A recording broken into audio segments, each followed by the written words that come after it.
English का syllabus class 10th का, इसमें जो इंग्लिश को कितना सेक्शन में बांटा गया है? 4 सेक्शन। कितना सेक्शन में? 4 सेक्शन में। पहला जो सेक्शन वो क्या है? रीडिंग। पहला सेक्शन क्या है? रीडिंग। दूसरा क्या है? राइटिंग। तीसरा है ग्रामर और चौथा है बुक्स। सबको एक एक करके पढ़ेंगे। फर्स्ट देखते हैं रीडिंग सेक्शन में क्या आएगा एग्जाम में। रीडिंग सेक्शन में 2 पैसेज आएगा, ठीक है। एक शॉर्ट पैसेज आएगा, कितना वर्ड का? 200 वर्ड का, जिसको टाइप 1 पैसेज बोलते हैं। इसको कॉम्प्रीहेंशन 1 और कॉम्प्रीहेंशन 2 भी बोलते हैं, और हिंदी से गद्यांश भी बोलते हैं इसको, ठीक है। इसमें क्या होगा? कहानी दिया हुआ रहेगा और फिर उसका क्वेश्चन नीचे, और फिर उसका आंसर कहाँ पे छुपा हुआ रहेगा? पैसेज में ही, और उसका जवाब देना। 2 तरह का, एक 200 वर्ड वाला और एक आएगा दूसरा पैसेज लॉन्ग पैसेज 300 वर्ड्स का, जिसको टाइप 2 बोलते हैं। इसमें क्वेश्चन सर, और इसमें क्वेश्चन थोड़ा हट के आता है। जब हम प्रिपेयर कराएंगे, बताएंगे ये पैसेज, तो समझेंगे कैसे आएगा, ठीक है। अभी जानना है कि ये 2 टाइप का पैसेज आएगा। आगे राइटिंग सेक्शन। राइटिंग सेक्शन में पहला है लेटर। लेटर 2 तरह का आएगा, एक फॉर्मल आएगा और एक इनफॉर्मल आएगा। फॉर्मल लेटर क्या होता है, इनफॉर्मल लेटर क्या होता है, ये भी जानेंगे और इसको भी लिखेंगे। और 4 या 5 लेटर पढ़ना है और उसी में से एग्ज़ाम में आ जाएगा। सेकेंड राइटिंग सेक्शन में क्या आने वाला है? पैराग्राफ, 5 मार्क्स का। और ये पैराग्राफ में 5 पैराग्राफ लिखाएंगे, और उनमें से बाहर एग्ज़ाम में नहीं आएगा, उन्हीं में से ही एक एग्ज़ाम में आ जाएगा। Grammar section. ग्रामर सेक्शन में क्या पढ़ना है? वैसे 9th में हम लोग पढ़ चुके थे, फिर से पढ़ लेंगे। टेंस, दूसरा क्या? नरेशन यानी डायरेक्ट और indirect. Models, clauses, non finite, sentence connector, transformation, punctuation, ठीक है। वैसे 9th में हम लोग क्या पढ़े थे? ये पंक्चुएशन पढ़े थे, टेंस भी पढ़े थे, नरेशन भी पढ़े थे, ठीक है। और इनमें जो नहीं पढ़े थे वो भी पढ़ेंगे, और जो पढ़ लिए फिर से पढ़ेंगे। सेक्शन 4। सेक्शन 4 क्या है? बुक्स। कितना बुक्स चलता है? 2। पहला क्या? Text book. फर्स्ट बुक को बोलेंगे टेक्स्ट बुक, ठीक है। और इसका नाम क्या है? First flight. ये एनसीईआरटी में भी है और सीबीएसई दोनों में है, ये बुक मैच करता है, ठीक है। और दूसरा बुक जो है ना, सेकंड वाला, वो क्या है? Supplementary reader. क्या नाम है उसका? Footprint without feet. फर्स्ट हम लोग पढ़ेंगे पैराग्राफ, 5 पैराग्राफ लिखाएंगे, और उससे बाहर एग्ज़ाम में नहीं है, उनमें से ही देखने को मिलेगा। और पहला पैराग्राफ 5 का 5 इंपॉर्टेंट रहेगा, और 5 मेमोराइज कर लेना, उनमें से बाहर नहीं रहेगा एग्जाम में, ठीक है। 5 मार्क्स, 5 नंबर का आएगा एग्जाम में। और ये स्टूडेंट लाइफ जो है क्लास 10th के लिए भी है और 9th के लिए भी, दोनों में है ये। 9th क्लास में भी स्टूडेंट लाइफ है और 10th क्लास में भी है, और ये सब बार बार रिपीट करता है। स्टूडेंट लाइफ समझते हैं? स्टूडेंट लाइफ क्या होता है? स्टूडेंट लाइफ मतलब विद्यार्थी जीवन। स्टूडेंट मतलब क्या होता है? विद्यार्थी, और लाइफ मतलब जीवन।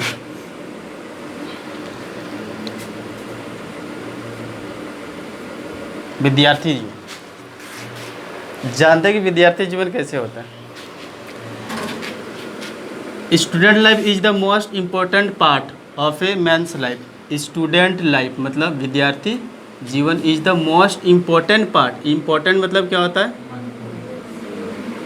महत्वपूर्ण।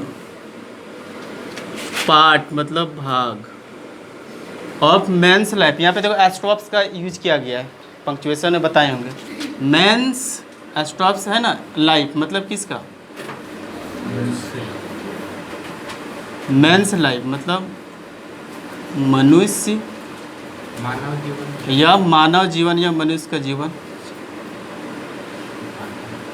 मानव जीवन। बेहतरीन है। बोलता है स्टूडेंट लाइफ इज द, मानव जीवन में तो बहुत लाइफ आता है ना, बचपन आ गया, फिर ठीक है ना, फिर अलग अलग तरह का आता है।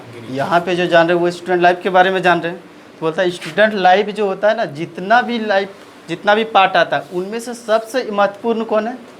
Student life. अब क्यों महत्वपूर्ण है आगे जानते हैं। यानी student life is the most, जिसको इंग्लिश नहीं भी आता है ना, थोड़ा ध्यान से सुनो तो उसको इंग्लिश पढ़ना भी आ जाएगा, ठीक है। और तो पहले तो पढ़ने सीखेंगे, फिर वर्ड का मीनिंग सीखेंगे, तब तो याद होगा। Student life is the most important part of A men's life, मतलब मानव जीवन का सबसे महत्वपूर्ण जो भाग होता है वो कौन सा होता है? विद्यार्थी जीवन ही होता है। क्यों, जानते हैं आगे। मतलब इट इज़, ईट किसके बदले में आया है? ये स्टूडेंट लाइफ। ईट जहाँ जहाँ पे दिख रहा है समझ लेना उसका मतलब स्टूडेंट लाइफ, यानी it is time. It is time मतलब यह वह समय है, टाइम। टाइम मतलब समय। कौन सा समय? मतलब मानव जीवन में तो समय आते रहता है ना, अलग अलग, तब बुढ़ा, यंगेस्ट, स्टूडेंट बने, अलग अलग तरह का रोल अदा करना पड़ता है। कभी स्टूडेंट बने तो कभी पापा बन जाएंगे, कभी दादाजी भी बन जाते हैं। क्या नहीं बनते हैं? अरे मम्मी कैसे बन जाएगा सर, बनते हैं क्या? अलग अलग में अलग अलग। अभी तुम बोल रहे पप्पा पप्पा पैसा दो, अभी कुछ दिन के बाद कन्वर्ट हो जाएगा, तुमको कोई बोलेगा, है कि नहीं? तो ये विद्यार्थी जीवन है, स्टूडेंट लाइफ। इनमें से बोलता है इट इज़ द टाइम, और स्टूडेंट लाइफ वह समय होता है, इट इज़ द टाइम वह समय होता है जब, वैन मतलब क्या होता है? जब। ए मैन प्रिपेयर मतलब क्या होता है? तैयारी करना। अरे किसी भी चीज़ का तैयारी करते हैं कि नहीं करते हैं? एग्ज़ाम आ रहा है, क्या करेंगे? तैयारी। अरे कोई घर में रिलेशन है, क्या करेंगे? तैयारी करेंगे। जो हम लोग नहीं खाते उसको खिलाना पड़ेगा, है कि नहीं?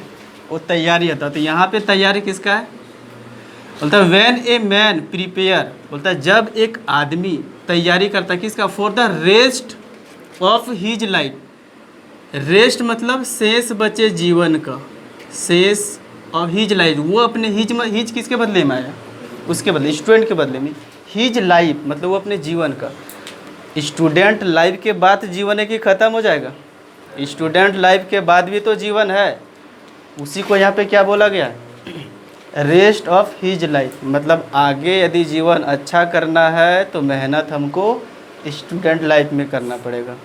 मतलब when a man prepare for the rest of life, मतलब स्टूडेंट लाइफ के बाद जितना भी जीवन आने वाला है ना, उसका तैयारी। आगे प्रॉब्लम फेस करना पड़ेगा कि नहीं करना पड़ेगा? आगे बहुत सारा समस्या आने वाला है ना, तो उसका उस समस्या को समाधान किस लाइफ में मेहनत करने से होगा? स्टूडेंट लाइफ में। तो बोलता है कि when a man prepare for the rest of his life, जब एक मानव या मनुष्य तैयारी करता है किसके लिए? The rest of his life, शेष बचे जीवन, शेष बचे अपने जीवन का। बोलता है दोज हु वर्क, यहाँ पे दो तरह का स्टूडेंट होगा। एक हार्ड वर्क करने वाला स्टूडेंट लाइफ में, तो देखो स्टूडेंट लाइफ में दोनों तरह का स्टूडेंट आ जाएगा, नहीं वर्क करने वाला, हार्ड करने वाला भी। तो लेकिन यहाँ पे क्या होगा, किसके बारे में बताए? Those who. दोज मतलब क्या होता है? Those who, way. दोज मतलब वे, और यहाँ हु मतलब कौन नहीं, यहाँ पे क्या हो जाएगा? जो। जब हम लोग ग्रामर पढ़ेंगे, क्लाउज पढ़ेंगे, तब समझेंगे वहाँ पे जो का उच्चारण क्यों हो रहा है और को का उच्चारण कब होता है, ठीक है। बोलता है वे जो वर्क हार्ड, मतलब वैसा स्टूडेंट। वे जो किसके बदले में आया? स्टूडेंट लाइफ के बदले में आया। मतलब वे स्टूडेंट जो वर्क हार्ड, मतलब वैसा स्टूडेंट जो क्या करता है? कठिन परिश्रम करता है। एज स्टूडेंट किसके रूप में?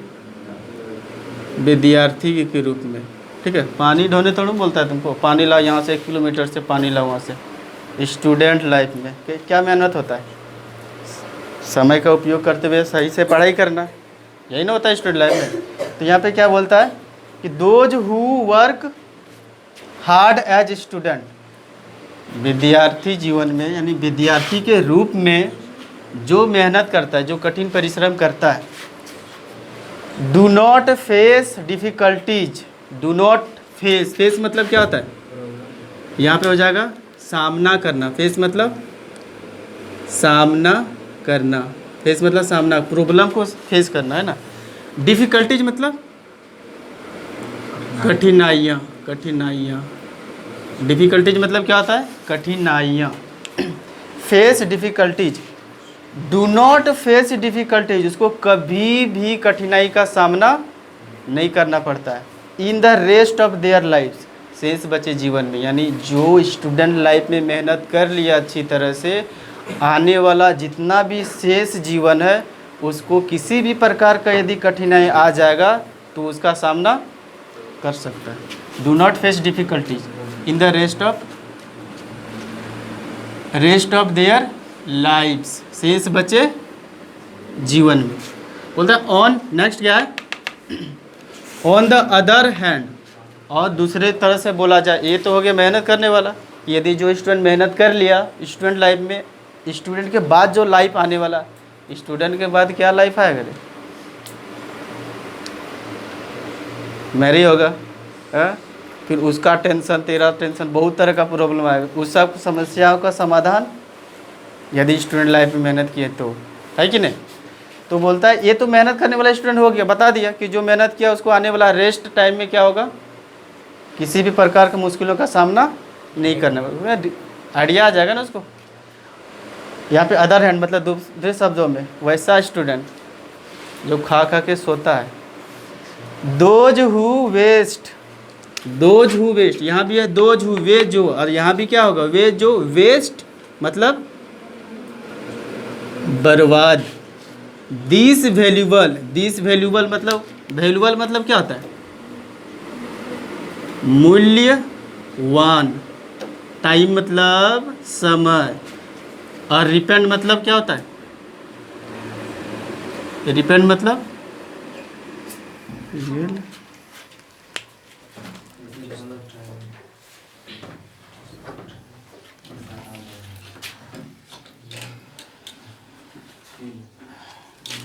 इस जगह हमको सेट करना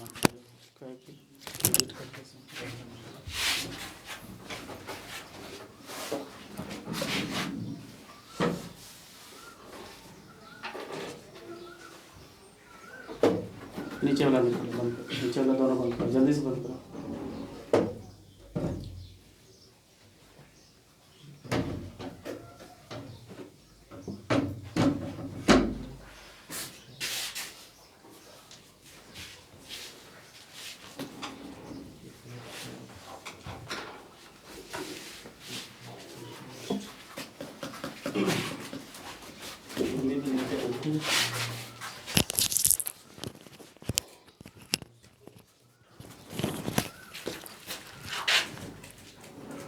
चलो ध्यान से देखो, पहले सुनो, बाद में हिंदी और लिखना भी।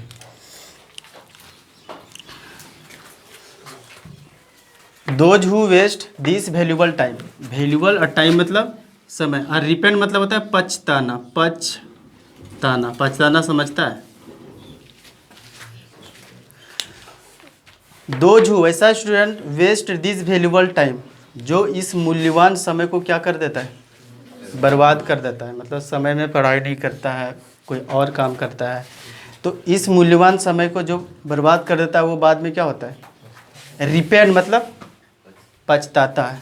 आफ्टरवर्ड, आफ्टरवर्ड उसके बाद, किसके बाद, स्टूडेंट लाइफ के बाद जो भी रेस्ट ऑफ देयर लाइफ्स है, यानी आने वाला समय, विद्यार्थी जीवन के बाद जो भी समय आएगा उसको सिर्फ क्या मिलेगा, पछताव से और कुछ नहीं मिलने वाला। यानी आफ्टरवर्ड मतलब क्या हो जाएगा, आगे। दिस डे मतलब अभी किस रूप में है, जो स्टूडेंट है ना, जैसे हम लोग स्टूडेंट हैं, मतलब तुम लोग स्टूडेंट है, ठीक है, तो तुम लोग के लिए क्या हो गया ये दिस डे, अभी एग्जाम आ रहा है तो ये दिस डे हो गया, ठीक है, दिस डे, ठीक है। उसके बाद यहाँ पे क्या, there are many things to divert the attention, there are many things, many things मतलब क्या हो जाता है, बहुत सी चीज़ें, बहुत चीज़ें। टू डाइवर्ट अटेंशन मतलब ध्यान को क्या करता है, भटकाना, समझता है।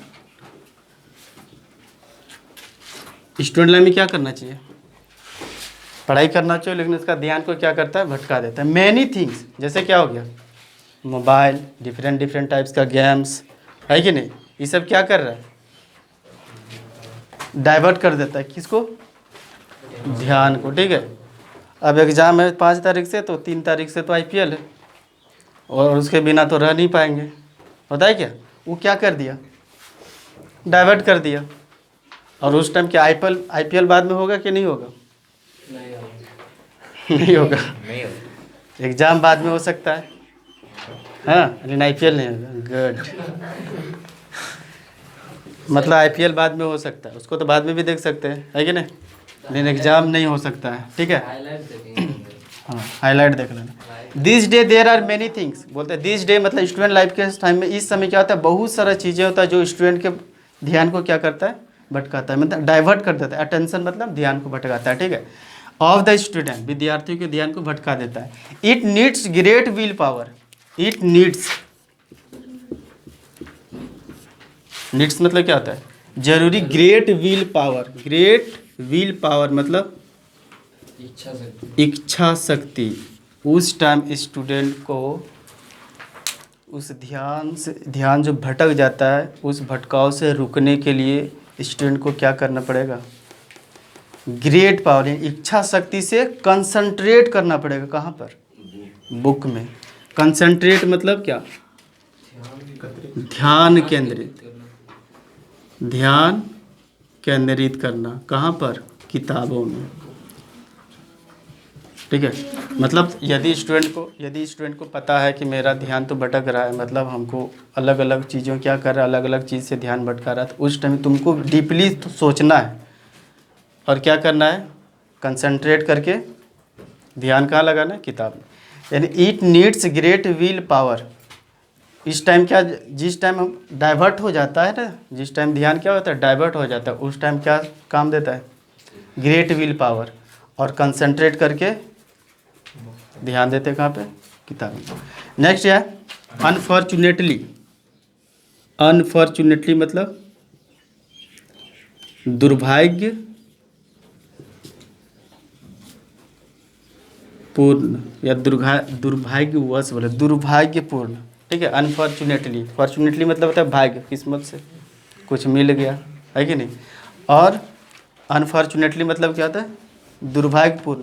Many student are not able to do so, मतलब क्या होता है, बहुत सारा स्टूडेंट होता है, उसका ध्यान भटक जाता है तो उसी में लगे रहता है, ध्यान हमेशा के लिए भटक जाता है। लेकिन बहुत ऐसा स्टूडेंट होता है जो क्या कर सकता है, अपना ग्रेट विल पावर से कंसंट्रेट करता है माइंड को, और ध्यान कहाँ लगाता है। बहुत ऐसा स्टूडेंट ऐसा करता है कि वो समझ जाता है कि मेरा ध्यान भटक गया तो ये तो गलत आदत है, इसको छोड़ना है, और उस इच्छा शक्ति का यूज करके पढ़ाई स्टार्ट करता है। लेकिन बोलता है दुर्भाग्यपूर्ण क्या होता है, अनफॉर्चुनेटली दुर्भाग्यपूर्ण क्या होता है, मेनी स्टूडेंट, बहुत सारे विद्यार्थी जो होता है ना, बहुत सारे विद्यार्थी are not able to do, मतलब इस इच्छा शक्ति का यूज नहीं कर सकता है। मतलब वो जान रहा है हम गलत कर रहे हैं, और वो गलत पे गलत करते रहता है, पढ़ने के सिवा और अदर काम, है कि नहीं। तो यहाँ पे क्या है, इच्छा से ये सब नहीं कर सकता है। लेकिन बोलते हैं many student are not able to do so. To do so मतलब इसका उपयोग बहुत सारे स्टूडेंट नहीं कर सकता, और उसका ध्यान हमेशा के लिए भटका हुआ रहता है। दे स्पाइल देयर, स्पाइल मतलब क्या करता है, और वो अपने जीवन को क्या कर लेता है, बर्बाद कर लेता है। देयर लाइव्स, और वो अपने जीवन को क्या कर लेता है, बर्बाद कर लेता है। The parents can also be guide, बोलता है क्या, जब ये माइंड क्या होता है, डाइवर्ट हो जाता है, स्टूडेंट है तो डाइवर्ट तो हो ही जाता है ना, लेकिन जब ये डाइवर्ट हो जाता है, पेरेंट मतलब यहाँ पे क्या होगा, माता पिता। द पेरेंट कैन आल्सो मतलब भी होता है, गाइड मतलब क्या, मार्गदर्शन क्या करता है बच्चों का। अरे अच्छी अच्छी बातें कौन सिखाता है, मम्मी पापा सिखाता है, कैसा मत करो, पढ़ाई करो। The parents can also guide their wards, आगे बढ़ने के लिए इसको क्या करता है, मार्गदर्शन दिखाता है, मतलब रास्ता दिखाता है कि ऐसे करो तो अच्छा होगा। While they are student, while मतलब जबकि, दे आर स्टूडेंट जब वो स्टूडेंट होता है तो उस टाइम पेरेंट क्या करता है, उसको गाइड करता है, मार्गदर्शन दिखाता है। और देयर इन्फ्लुएंस, और अपना प्रभाव से क्या आता है, कैन हेल्प द स्टूडेंट। अपना प्रभाव मतलब ये मम्मी पापा का जो प्रभाव, मतलब उसको तो पता है ना, उसने सब चीज़ तो किया हुआ है कि कौन सा रास्ता अच्छा है। There influence can help the student, और ये क्या होता है, the help the student from going astray मतलब क्या होता है? गुमराह। गुमराह मतलब एग्जाम से पहले एक दिन आईपीएल देखना चाहिए कि नहीं देखना चाहिए? कोई बोलता है अरे देखो देख सकते तो ये गुमराह कर रहा है, ठीक है, ये गलत है। यानी तुम क्या हो रहे हो? गुमराह हो रहे। सही चीज़ क्या है कि एक दिन पहले यदि आईपीएल होता है वो आईपीएल देखना चाहिए कि तैयारी करना चाहिए? अगर हम अच्छे यदि कोई बोल रहा है कि नहीं आईपीएल देखते तो गुमराह कर रहा है तुमको, और वो तो खुद नहीं देखेगा, वो तो तैयारी करेगा, ठीक है। समझ में आ गया? इसके बाद नेक्स्ट पैराग्राफ पढ़ेंगे।